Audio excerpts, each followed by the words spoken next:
Welcome. In this session, we continue with the discussion of examples.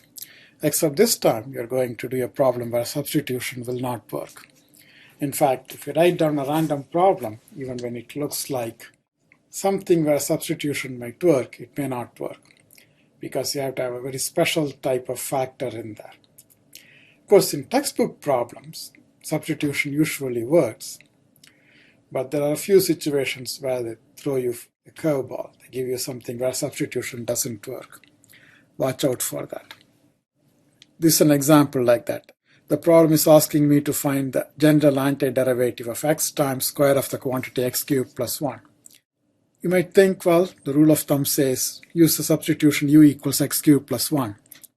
If u is x cubed plus 1, du is 3x squared dx. I can manage without the constant factor 3, but I need to have x squared dx. I have only an x dx. What if I try the alternate method, which doesn't seem to depend upon solving for some special quantity, which is solve for dx?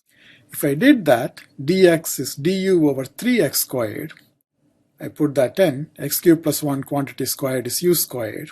But then in the integral, I have x over 3x squared, which is 1 over 3x. I can pull out 1 over 3, which is a constant factor, but x is still there, and we cannot do anything about it. That's because x is really a function of u.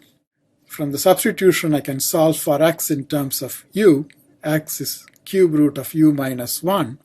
But if I put that in, then I get an integral which is even worse than the original integral. Rather than having a polynomial, I have something with cube roots. So that's no good.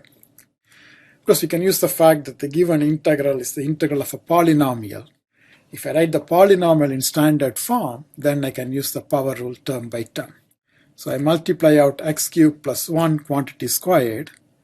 That gives me x cubed quantity squared, or x power 6, plus 2 times x cubed times 1, or 2x cubed plus 1 squared. Of course, I have to multiply all of this by the x in front. If I distribute that x, I get x power 7 plus 2x power 4 plus x. And I can find its antiderivative by using the power rule. For x power 7, I get x power 8 over 8.